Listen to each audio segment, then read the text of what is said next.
And all of a sudden I burst into tears. I'm a man on a mission. I don't need no permission. Unstoppable, my friend, how are you? Hello there YouTube. In Kday 118, Kerwin dives into a deep conversation about emotional pain and suffering and how it might actually be exactly what you need to heal and move forward. Hope you enjoy this one. Check it out. It's probably fair to consider that maybe that really shitty feeling that you were feeling was you healing. Because sometimes, in order for energy to leave the body, it has to transition, and we have to feel that as it transitions. And sometimes as it transitions, it can feel pretty shit. Yeah. You see, you're kind of in this continuum right now where you're starting to experience a level of suffering that is pushing you to ask bigger questions, right? Because if you weren't experiencing the suffering right now that you're experiencing, okay, in the area, because I'm not saying you're suffering everywhere in life, but there's an area of life right now, there's parts of your life right now where you're suffering. Where you don't feel content, you don't feel whole, you don't feel like you're doing what you're here to do. And that's okay, that's completely normal. The challenge that we have is oftentimes we think we need to have all of the answers, and when we don't, we judge ourselves and we beat ourselves up. Whereas sometimes the only thing we need to do is the right next step. And for me, the right next step is, you're exactly where you need to be. Like in every way, shape and form, to take the next step that you need to. Because right now, you've developed a level of discomfort that is forcing you to look at things differently than you ever have before. And you're either going to go back and continue to do things the way that you've done them, and that loop of suffering is going to continue, or you're going to leave this conversation and you're going to look at something differently, which is going to produce a different thought, which will produce a different behavior, which will potentially put you on a completely different trajectory. And if there's one thing that I'd love you to consider is the opportunity for healing that you really have. Because I can feel your pain. Like I can feel your pain, and I can understand why you've numbed yourself to the pain, because it just hurts so much. Like it really does. It's a lot to deal with. But the pain that you're experiencing, it doesn't have to make you suffer. When you feel pain and you think there's something wrong with you, you treat yourself like you're broken. Does that make sense? And you go, I need to fix myself. I feel pain. This isn't right. I need to fix it. And so we look for stuff to make ourselves feel better. When we feel pain and go, okay, this is just normal, we realize we're not broken. It's just a process. Yeah. And we treat the pain completely different. We behave completely different, because no longer are we trying to avoid the pain. We just go, okay, well, this pain is normal. Let's explore what's in that pain. Because I honestly believe inside your pain, all your answers right now in terms of the direction that you're looking for, all of it is inside your pain. If you spend enough time with it and not trying to suppress it and just allow it, because I have a feeling that when you allow it to come up to the top, there's probably going to be, quite a few more tears coming. And that's cool. You got to let it out. I did a podcast recently with Peter Crone. If you haven't seen it, watch it. It's a cool podcast. Anyway, at the end of the podcast, he does a healing on me, like live on the podcast, does this healing on me. And I was like, wow, blown away. I shed some tears. But then it was later that night, after the healing, I had another spontaneous healing, but I was in the middle of a restaurant, crowded restaurant, Mexican restaurant in LA, and all of a sudden I burst into tears, like bawling, and not in a sobbing kind of way. All of a sudden, tears just started streaming from my face, and I couldn't control them, couldn't talk. All I could do was breathe.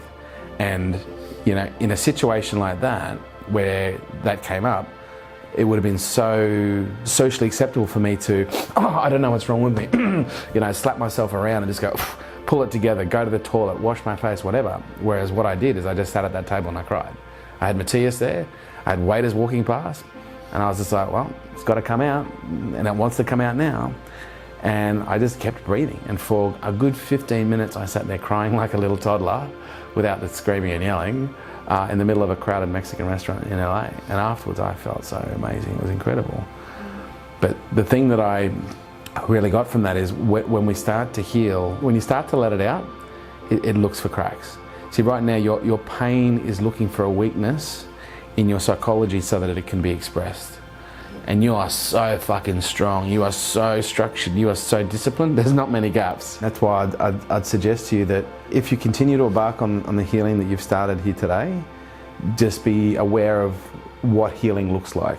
Because sometimes people don't recognize healing for what it is and they think it's something else. And I'll give you the example, like when I take a client and I put them on a fast, Normally by day 2 or day 3, depending on their level of health, they're getting fucking headaches, a little bit of diarrhea, they're feeling ill, they're getting cravings, they're going, I fucking hate this isn't right, and I'm like, dude, they're like, I feel sick, I got a headache. This isn't me healing, I'm sick. It's like, no, that's your body healing. But most people don't know what their body healing looks like or feels like, and so as a result, when symptoms present that they've got an old association with, because healing and illness can have the same symptoms. And if you only know those symptoms as illness, then you will only see those symptoms for what you believe it is, which is illness. And so if you start fasting, the moment you get sick, you'll go, this is wrong, this is bad, this makes me sick, it doesn't make me healthy. And the same is true with healing. Like, healing looks like this. It looks like tears, it looks like snot, it looks like energy transmuting, from one physical form, in most cases, to an etheric form, where energy is just built up, it can come out in tears, snot, screaming, yelling. And so, if there's something that I'd really encourage you to do is just don't judge what your healing is going to look like, because it can take many forms.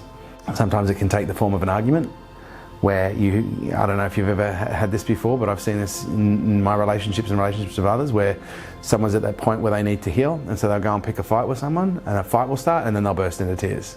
Yeah. And then because all they were looking for was someone to push them far enough to cry so that they could have the release. They didn't want to fight. Yeah. Does that make sense? Yeah.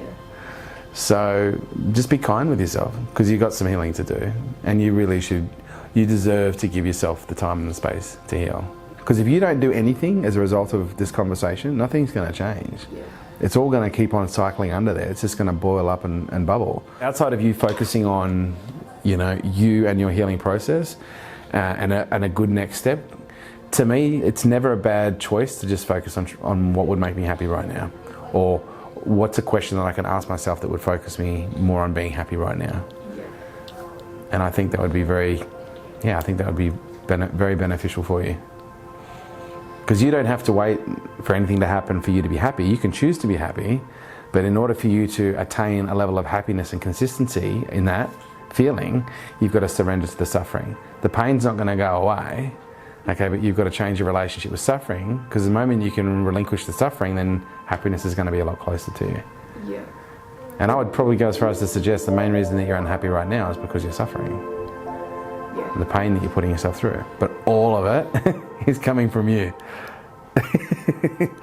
And you want to take responsibility for something. And again, but it'll be so easy. I'll take responsibility, I'm doing it all to myself. Yeah, but what are you going to do about it? You see, responsibility is it's two components. Responsibility. You now know what you know, so what's your ability to respond? Okay, because responsibility isn't going, well, that was just my fault, I did it to myself. No, that's not responsibility, that's ownership. Responsibility is going, I'm now going to choose to make a different decision. I'm going to do something differently because my ability to respond has changed based on my experience. Where you are right now is exactly where you need to be. You're not in the wrong place, you're in the perfect place. You just need to have a little faith, because what you're going through right now is preparing you for what's next. Don't fight it. I'm a man on a mission. Thank you for watching Kday 118. What did you think of this episode? Did you enjoy the new style of the Kday? Let us know what your biggest lesson was in the comments below. Don't forget to like and share this episode with someone if you found it helpful. See you in the next episode.